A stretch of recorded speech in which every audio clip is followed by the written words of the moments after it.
All right, welcome back to the channel, man. There was some fun fights this weekend, but I cannot help but notice Jermall Charlo and Jermall Charlo were called overrated hype jobs because of their performance and their pay-per-view buys in their doubleheader pay-per-view.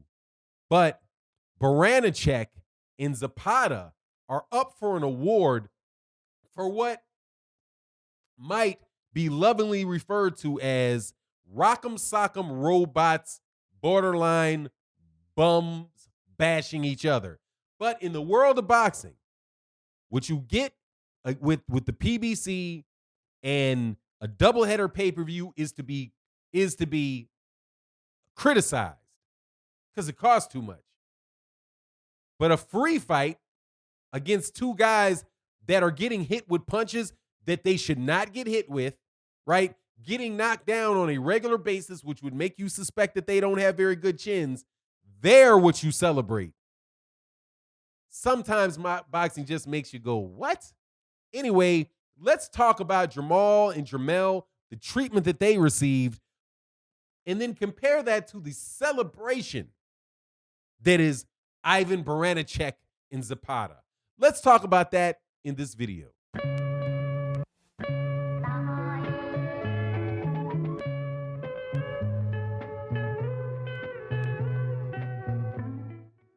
All right. There's a saying in life, which is, styles make fights. And, not everything is your cup of tea. So in boxing, we all like different types of fighters. Some people really do like the boxer. Some people really like the slugger and the brawler, right? Some people are big fans, if you're from the Mexican community, are big fans of Mexican fighters. Like a Robert Garcia is a fan of Mexican fighters, supports Mexican fighters. No matter who it is, no matter what fight it is, Robert Garcia is saying the Mexican fighter is going to win. Same situation with like Errol Spence Jr. and a fighter from the United States. Hey, if it's a fight from the United States fighting somebody else, he's going to support the American fighter and he's going to say it right out, right? So you have the things that you like about boxing, and that is just what it is. It's not good, it's not bad, it's just what it is. Different strokes for different folks, right? So for me, I watched the Jermall Charlo and Jermall Charlo pay-per-view card, and I loved almost all of the fights, especially the Jermall and Jermall Charlo fights, because they were so highly skilled, right? They were highly skilled. The fighters that they were fighting against were highly skilled, and Jermall, and you got to see the science of boxing. Now, this weekend, we got to see a fight, and that was against Ivan Baranchyk against Zapata. I can't remember what Zapata's first name is, but it's a guy that lost to Jose Ramirez, and now his fans and supporters are out there talking about, oh my God, what a great fight. He needs to get another shot at Jose Ramirez. Give him the fight against Jose Ramirez. I'm like, hold on, man. Something ain't right here. Something ain't right here. I'm all week doing videos about Jermall Charlo having beaten Sergiy Derevyanchenko. And as a result saying, hey, man, it is time for Jermall Charlo to fight Canelo Alvarez and to unify WBC belts. Ain't that crazy? You got to unify a WBC belt, right? To unify the WBC franchise and the WBC regular or not regular, WBC championship and the WBC franchise champion, right? Unify those and unify the rest, whatever belt, like the WBA, which Canelo has, right? So I'm like, let's do that. That was a really great performance from Jermall Charlo. Canelo Alvarez is on his way out from DAZN, it appears. Or there's a chance that he might be gone from DAZN. Hey, this is the time. Nobody can say that Jermall Charlo doesn't deserve the fight, because who has he fought? You know who he's fought. He fought the guy Canelo ducked.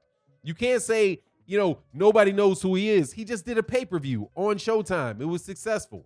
Okay, so who else in the welterweight, middleweight divisions are doing pay-per-views? Who else was Alvarez's mandatory at 160 for the WBC? Who else was at 154 when Canelo Alvarez is a 154? Who else is in a state with a huge Mexican fan base that Canelo could fight in Dallas and make a ton of money besides Charlo? I'm missing it, right? And so I'm hearing, but I get a lot of pushback. Oh, why are you guys celebrating those pay-per-views? That pay-per-view, it only did like 4 pay-per-views. And he did it, so what? It was nothing. It was nothing. You know, that argument, right? So I'm like, okay, here these guys go. But it is what it is. You expect it because most people know that Canelo should have fought Charlo years ago. But then that's just, it's boxing. It's how these people behave. That's what you see. It's what you see all the time. So I was like, whatever. But I'll keep pushing for the Canelo Charlo fight. But then I'm listening to the fight this weekend. When Zapata, who had been knocked down 3 times in that fight, I think 2 times officially, 3 times I thought he got knocked down, right? Or 4 times. I think they both might have got knocked down 4 times.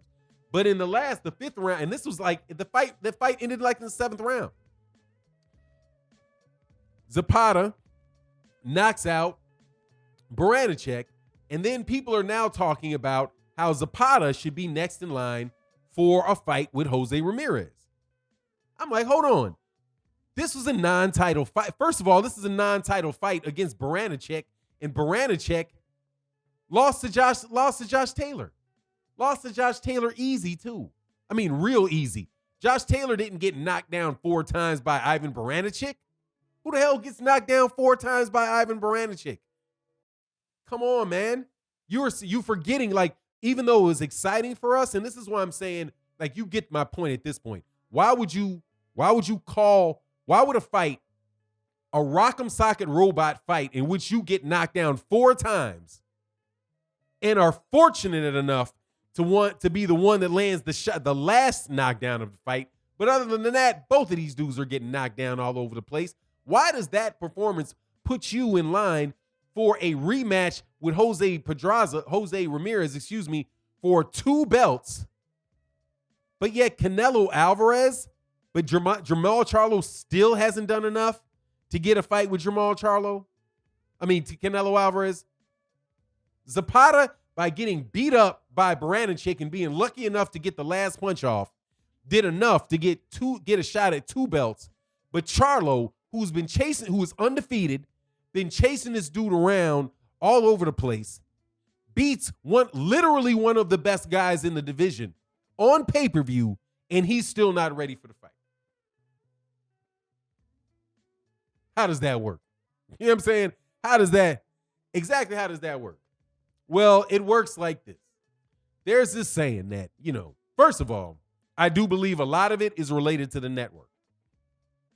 The people that are calling for Zapata against Ramirez are media people who are probably just out there selling the next fight that Bob Arum already wants to make. Well, whoever wins this fight between Baranchyk and Zapata, that's who's going to fight Jose Ramirez. And if it's Baranchyk, then that's fine because it's a common opponent between him and Josh Taylor, and it works.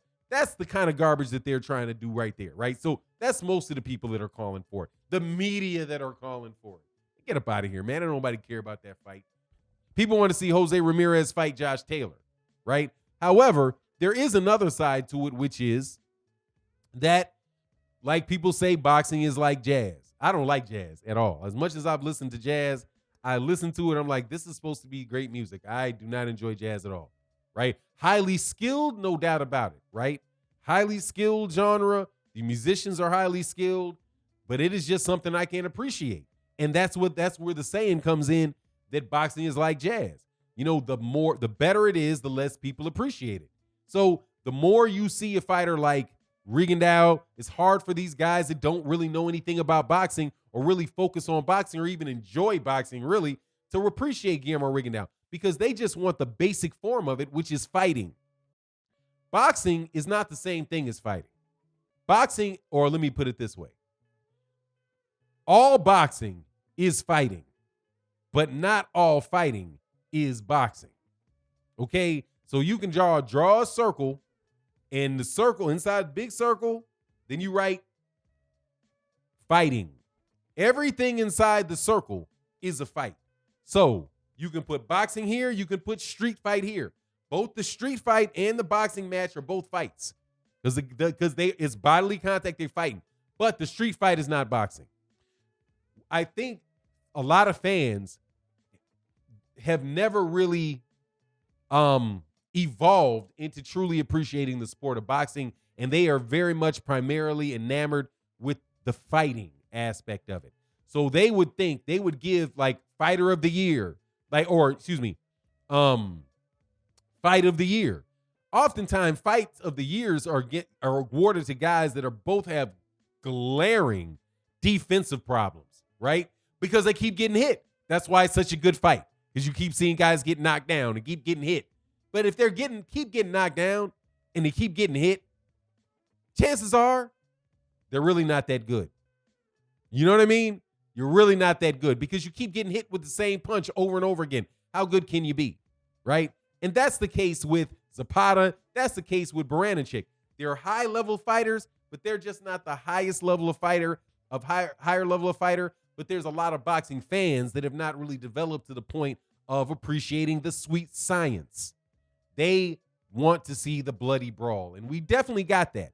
However, those bloody brawls, 99 times out of 100, let you down when they run into a boxer, because everything all of a sudden is a lot less exciting. They're a lot less willing to let their hands go. There's a lot more just all of a sudden out of nowhere they wind up like Ricky Hatton, having their head bounce off of Floyd Mayweather Jr.'s fist, then bounce off the turnbuckle, and then bounce off of the mat.